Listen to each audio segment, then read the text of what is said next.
Yeah, and they have a jungle Elise in there to set things off. They've got very weak early lanes in things like Kassadin, for example, and Alistar's going to be stuck defensive. So I think there is a lot of opportunity for LMQ to run around, make the plays, do things.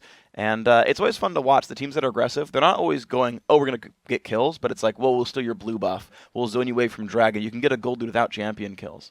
We might see that from LMQ because there's defensive champions who will probably get away. And we do have to note this. I mean, I know you guys talked about it a fair bit when they were playing Team 8. But even though LMQ has seemed nearly indestructible in the Coke Zero Challenger Series, outside of it, they've actually been fairly vulnerable. Yeah. They lost numerous games in the NACL League. Yeah, 3 or 4. I think it was 4. Yeah. Actually. I know Curse A couple Academy. of them to Team 8, obviously. One to Curse Academy. Generally, I feel like they play a little more recklessly in those games. Like they are generally practice-type games for them. But I still think it does show a larger sense of vulnerability. So much hype is around this LMQ team about, you know, they were a pro team in China. Therefore, they're a shoe-in for the LCS. They're just going to destroy everyone in the Challenger Series. And so far, it's mostly been true. Sure. But there is definite vulnerability there. Yeah, I mean, if you want They're to... still a really young and experienced team. Absolutely. I mean, they're still growing, and they're, of course, amazing players. But if you want to even continue sort of the regional argument, I mean, you can look at IM Katowice, where WE didn't even make it out of their first-round group. Now, to be fair, they weren't, like, the number one team in China. Basing it on one game. Yeah, but, well, I mean, they also dropped to eventually Fnatic down in the lower bracket as well. But these are still, you know, these are teams that definitely have a lot to work out for them. Of course, we haven't seen OMG in a while. They've only dropped 1 game so far in the LPL. There's that a was lot last night, actually. Yeah. To IG. There's a lot of amazing Chinese teams out there, to be fair. LMQ are definitely among them. We'll see how these guys do here. The North American Challenger Series semifinals versus vVv, Minions of Spawned. I'm looking forward to next patch. Yeah. When they can't place wards at 1 minute 30 seconds. I am too. Yeah. It was either... It's an interesting debate, and pros have went on either side of it, being like, what do you do to get more level 1?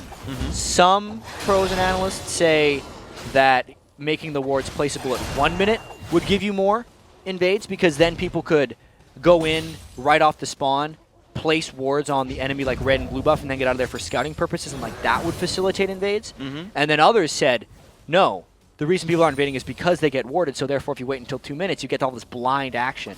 Yeah. Because we went with the later approach for when the 4.4 patch eventually hits, there's going to be a lot of dangerous invades coming in. Or supports will start having to sacrifice this Doran's item and go gold generation item, one pot, and a ward. Which is a very real possibility, but people are just so used to the laning power, it's going to be a slow adjustment. Of course. Yeah, we'll see where it moves out to. We've seen certain junglers are able to start with a early ward as well. Champions like Elise actually are able to do that, Who's heavily nerfed. 4.4 patch. But we're on 4.3 today. So we're okay. Next week, 4.4. Gonti and Tails in the bottom lane get snuggled. They took a bunch of damage. Yeah, they did. Early on from Basilian Mord. That, I mean, it's kind of what we expect with the Alistar lane. Caitlyn can only do so much on her own. When Alistar is just very outclassed early by Thresh. Yeah, the push advantage definitely goes to Sivir. You start Ricochet. You'll do 1.5 extra total attack damage to every minion in the field.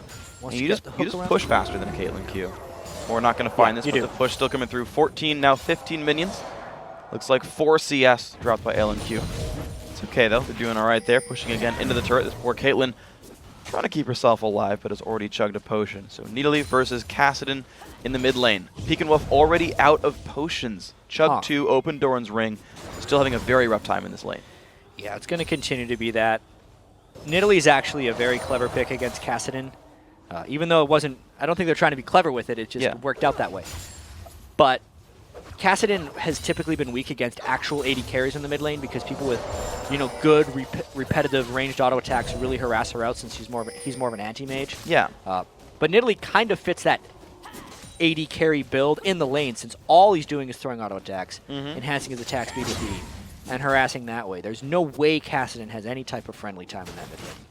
So Kassadin's already gone for the early recall, does have Summoner Teleport, picks up a flask and a bunch of consumables, gets back to the lane without missing too much. So we'll see Teleport again at around 9.5 minutes, which probably is not even that big of a deal. No. I'm really wondering if we're going to be seeing counter jungling early from No Name, though. You can already see from the formation of all these lanes on vVv how passive all of them are. The entire LMQ team is pushed up to enemy turrets. And that pressure generally takes its toll. It gives No Name so much freedom about where he goes. Generally, when all your lanes are pushed up like this, the only thing left to do is either tower dive or go find the enemy jungler. Because Elise isn't necessarily someone who wants to sit in the jungle and power farm. Yeah, true. Wants to capitalize on the early game lead. There is a ward here in this brush next to Vasily, so no easy lane sneak for the LMQ jungler.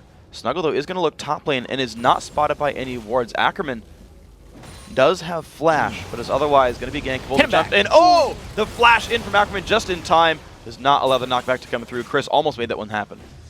Nice moves by Chris. The lane was resetting itself because Ackerman had been pushed up so much. But then Jace, what's really nice about him being ranged is the lane getting frozen isn't bad for him. Watch out though, stunned. Stun's gonna land a little bit of damage into Peek and Wolf. Actually, wow, low health bar flashes the wall, and it's gonna be the repel from Release. No Name into the bucket four. The kill traded, but Will gets Snuggle to make the damage happen. Misses the W. Auto attack comes in, does pick up the kill, trading those back and forth. Both junglers grab some gold. Yeah, and actually Snuggle comes out on top of that one because he's the one still alive, so he can continue to farm. Can he get him in the turret? Yes, he does, but there's still minions there, so no damage really coming into more. Just going to walk back out of that one. It's like the worst feeling. Like, I'm going to headbutt him backwards, and he's going to walk away. I mean, he did. He did. It looked cool. It wasn't on camera, but, I mean, it was definitely cool. That's just because LMQ is pushing the lane so well. Yeah.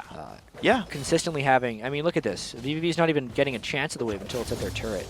But to talk about that fight in the mid lane a little bit, it was a nice feint there by Pecking Wolf to pull right back into Kha'Zix, and Kha'Zix is the one who wants to fight early on in the game. He got to fight, he got to kill. Eesh. Wow, speaking of fighting, I mean, Tails has really taken a lot of these boomerangs to the face. It's a really good job by Vasily to get this damage in. Gotta say, a lot done by Thresh to make that happen. And now, speaking of fighting, No Name also grabbing early boots of mobility. 4.3, they are cheaper, but they don't move in combat as fast.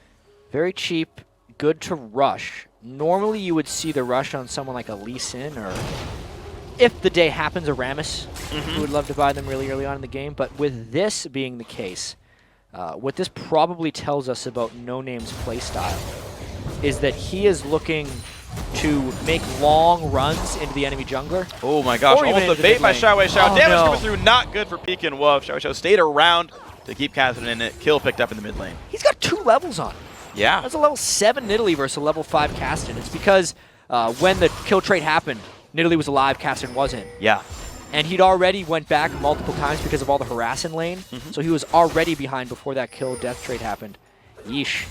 That's trouble. And Peek and Wolf's going to be even farther behind. His normal abilities opened up now with Ruby Crystal, so no early tier. Is going to go towards Roa, but not going to have that same kind of mana stack. So looking a little bit more bleak for Peek and Wolf's mid to late game here. Xiao Wei Xiao going to help pick this one up.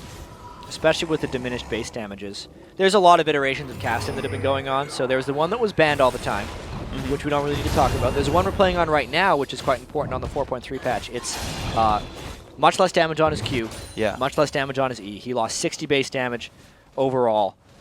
And it means he needs kind of an extra item to become what he used to be. When he can't even start with a tier, that just means it's going to be 35 minutes, 40 minutes before he starts really being casted in. And here comes Snuggle to the top lane again. The knockback does come through. Probably this time no flash, but Dragon Form is there for Ackerman. First ult charge used. More slows down. Ackerman not able to ult or anything. Another slow. He's got one more. Oh, not enough damage comes through, though. The move speed kicked in just at the right time. I thought the 3 charges of the ultimate from Get Snuggled and the slow that happens from Kha'Zix. What's his passive called? Taste Their Fear. Taste Their Fear. No, Unseen Threat. Taste Their Fear is the Q. I believe both of those. But good. Yeah. They just sound like Kha'Zix Unseen names. Threat makes more sense because he gets the threat when he is actually unseen. It even allows him to check certain brushes for wards if he's lucky. That's true. Yeah. You walk out of the lane, if the pass doesn't show up, it's like, you're on a ward right now. Yep. There you go. But you're rewarded with information. He couldn't kill him that time. Another set of action coming in the mid lane. Pecking Wolf might get baited again. Gets stunned by No Name. Here comes Chris, but not in time. Ouch. Rough mid lane right now for vVv. Peek and Wolf had such an amazing quarterfinal series, but LMQ picking on him. Yeah, especially since that was a top lane roam. Like, that was meant to be helping him out. It ends up just hurting him more. Now it also means that Chris is set behind in the top lane because there's free farm from Shyvana, and because he has to run back up and there's a dead Kassadin. Dragon for LMQ. And it's going to be going down pretty conveniently now. 3-1 in kills and a 3-ish thousand gold lead with the Dragon picked up as well. Ackerman capitalizing the top lane roam with a level lead over his opponent. Chris finally showing up now. But Ackerman could just keep taking farm and get a pretty conveniently timed recall if he wants it. Yeah, Ackerman's going to be doing this thing now, where he farms in between the mini waves. I don't feel like Jace is the easiest guy to do that against, though. Like, I think Jace is going to have enough sustained damage to get him out of there. Yeah. But not without the threat of Kassadin. Pecking Wolf is getting destroyed by Xiao Xiao's Nidalee. Oh my gosh, he takes another Javelin as well. Juked actually back into it. He's actually 1 Q away from dying if he doesn't juke this away properly. Jumps away, Xiao Xiao not going to assassinate. Yeah, but with the blue buff on him, the Nidalee heals, even though he's just put 1 point in them. We heal him up nice and quick. Damage back on Vasily, gets snuggled waiting around, but is on top of a ward right now. Yep. So LMQ won't fall for this one. The CC of Alistair not really coming into much effect, though. Did open gold per 10, so he will get some extra money in here, but honestly... It's such a small amount. Yeah. Yeah, that's the least efficient of the gold generation items. He's really just using that because he wants to get to the Talisman of Ascension soon. But this was the fear with vVv's team composition. None of their lanes are very strong against what LMQ is offering. None of them are really getting out of this phase unharmed, except probably Chris. I'd say Chris's Jace is the one who's succeeding. He's got more CS, lost most of his turret health, but... But everyone else is getting pushed in a little bit too hard. Losing 2 out of 3 lanes like this against a team as aggressive as LMQ is going to start harming them even more than it has already. So the push continues in the bottom lane. LMQ going to get their 2nd turret now of the game. Mid lane did die up back a little while ago. Dragon off the map, but we'll see what else these guys go for now. Blue buff going to be spawning in the next minute or so on the right-hand side of the map. We'll see if they control that. If they go for the jungle pressure or what their next move is. Dragon, even though the timer's not on the screen, like it's going to be fairly soon. Yeah. Yeah, it's A probably little bit more than 2 minutes, but maybe 3. 2.5 minutes away or so. That'll be nearly a free take for LMQ, I think. Especially if they continue to kill Kassadin. He doesn't even have his Catalyst. We're 12 minutes in. He had to go for a Doran's Ring as well. Now he can't even get experience for the minion wave because No Name walked up to him. That is just a painful life. Yeah, jungler equal level to the mid laner. Not the happiest place to be right there. Junglers on both sides, actually. Both of them level 8 right now. Kind of forced back farther and farther. Still the push very easy for Xiao Xiao, who's got a 2-level lead. He is 10. Vasily now, of course, 7 on Sivir does have on the hunt. And you've got a Thresh and Elise and Nidalee flanking. LMQ going for the pinch. It's a lot of people. Not too many for vVv. The 2-man play, great shot by Moore. The box comes down, hits onto Gonti. Nowhere for Alistair to go. Jukes a Javelin. I mean, he's going to go down. Yeah, and up on the top lane, they just keep chasing. Wow, another Flay is going to land. Ignite goes down, and they just back up, say thank you. Moore picks that one up. 1-0-1 on Thresh, now 5-1 in the game. They went for the double kill right there. They split off perfectly, 2 for each person. And they barely were able to chase down Tails. And the reason they did that so safely is they knew Pecking Wolf was trapped in the mid lane, and they did not fear Get Snuggled because they had just came through his jungle. It was a very clear 4v2 and calculated aggression that time from LMQ. That's the difference, I feel like, when they play well versus when they are messing around, is the calculatedness of their aggression. They seem to just test the limits in their other games. Yeah, and they put exactly what they needed to do right there. Pekin was going to take even more damage there. Honestly, not a happy place to be when you get hooked by a Thresh. Top lane still holding pretty equal, but unfortunately, Chris hasn't turned a decent landing phase into anything just yet, and it might be over before he gets to help here. Yeah. Still rotation from LMQ, still the aggressive team. Still pushing more down. Yeah, I mean, he's just sitting on that Brutalizer. Maybe he can get some of the turret, but... Dodges the Cocoon, puts in for No Name. There's the Repel. Which way will he go? Down over towards the Wolves. Does have the flash, uses it, but it's not going to matter. Snuggled picks up a kill. Now here's the Headbutt Pulverize onto Xiao Xiao, who has both summoners. And jumps into some brush. Xiao Xiao safe. Yeah, so they go on back. They stop No Name's jungle invades for the meanwhile. But that does not stop the pressure they have across the map. No. You see the jungler forced to run away. He's getting pretty farmed. 123, Athenes is done. Yeah. 50 minions over his lane opponent. Not the ideal situation. Look how many sweepers they already have. Wow. They're 14 minutes in and they've switched over to triple sweeper. You know, I've been trying to actually... They're getting control of that jungle. Yeah, absolutely in control. I've been trying to think about the impetus for when teams switch. And I used to keep thinking it was game timer. I feel like it's when outer turrets die. I'll bet you it's when outer turrets die, you're probably supposed to switch your trinkets, because that's when you start playing into the jungle.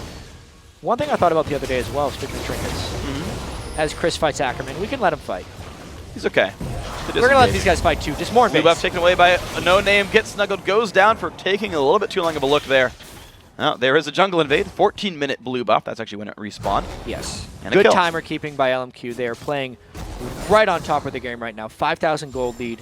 2 outer turrets, soon to be more. Obviously, no threat in the top lane from Akron because they're just going to continue pushing. But trinkets. Yeah. I placed a trinket ward when I was level 8. And I was like, I should have waited until I was level 9. Yeah. Because would then it upgrades. A minute longer. It would have lasted a minute longer. And as long as you're going to get that level within the minute, it's even better. Yeah. Unless you needed the vision right then. Unless you absolutely needed the vision, which sometimes if you're making preemptive wards, just try and sync it with your level 9. And speaking of your talk about wards, actually, whenever I have spare money for a ward, I buy a pink ward instead. Because I'm not going to buy wards much anyway, because I'm a selfish player. Yeah. But you place it in the right spot. Yeah, you put a pink ward down. If it's up for like 8 minutes, it's like, help my team. It will last forever. Yes. Like how long is that pink ward in the river going to last? A while. I'm going to say the rest of the game. All right, we'll see. See what they can do with this one. Peek and woof.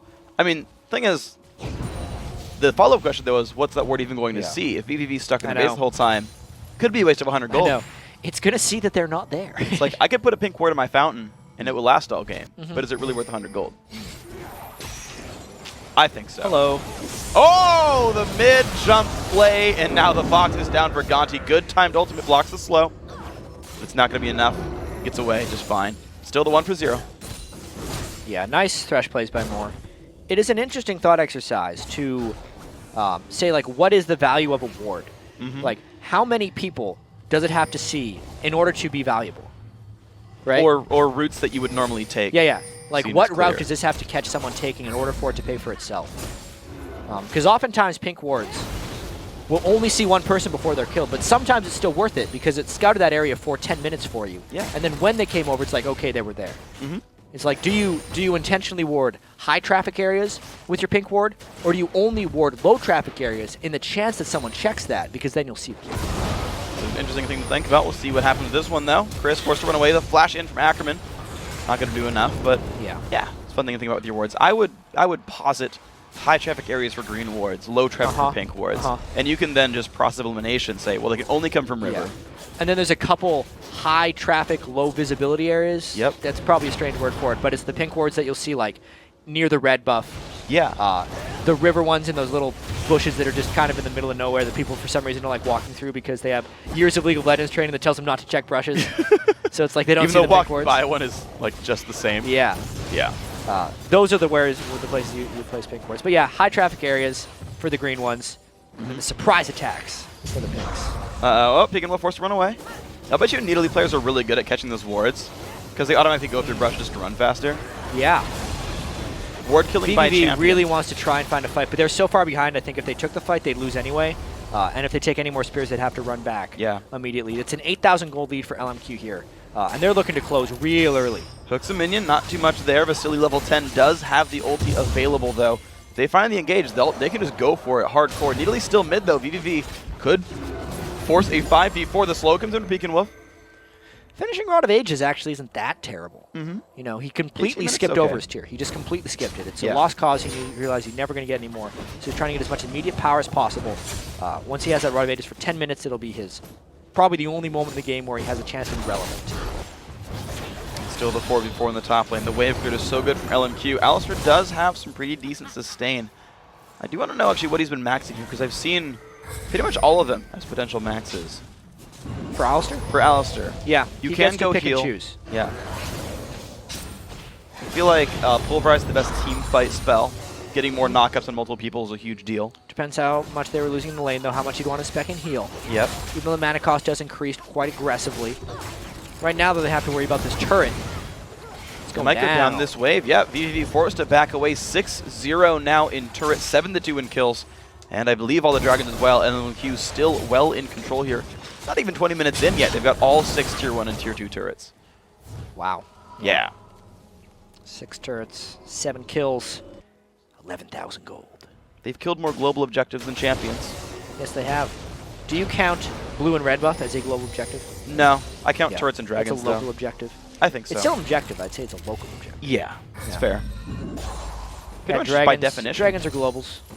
Yeah, if it has a global presence.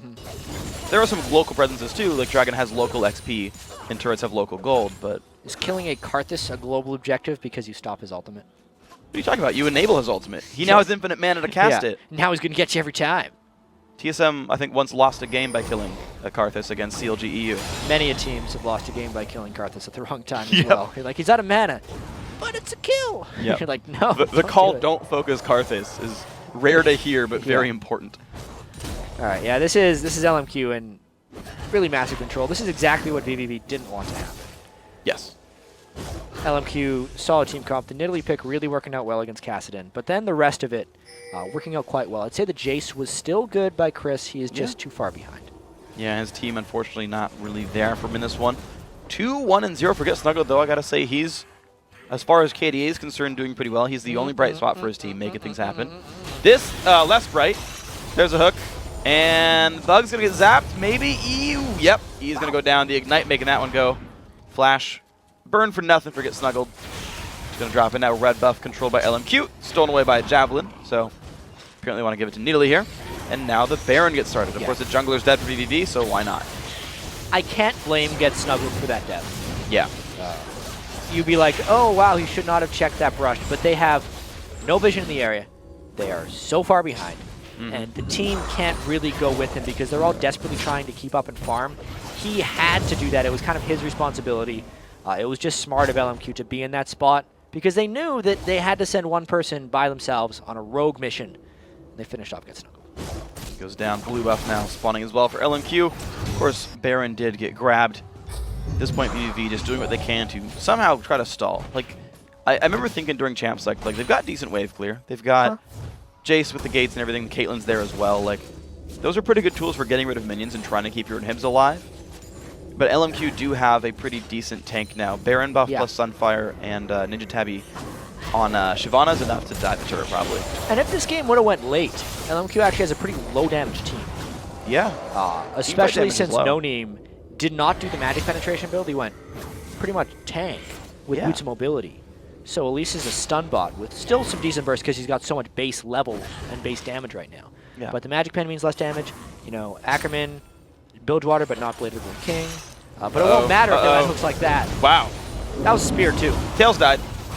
And the Javelin made it happen. Push forward now going in for LMQ. They've got complete control over the inhibitor. Shield was used from the Locket of Iron Solari by No-Name, and that's going to be the mid inhibitor going down.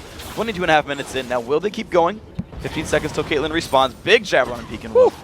Yeah, they would be a low damage team if they weren't 15,000 gold ahead with Baron buff. Now they're going in hard. They got levels, they got everything. Gonti goes down. Ulti, of course, already on cooldown. 2 for 0 so far. Still inside the base. Gets snuggled in a bad spot. LMQ looking to snuggle with him. They are going to take him down. Ackerman gets kill credit. Not a Peek and Wolf. Peek and Wolf also dropping away. Kills everywhere. Chris goes on the scoreboard, picks up one on a Saber, but still LMQ completely in control. 4 versus 1 now inside the base. This is going to be their game. 23 minutes. Fastest game today, if we count LCS. Yeah. But damn, nice play there by LMQ. They took that loss to Team A a little bit seriously, I feel like. Yeah, that game, they came out gunning. That was in the quarterfinals. Yeah.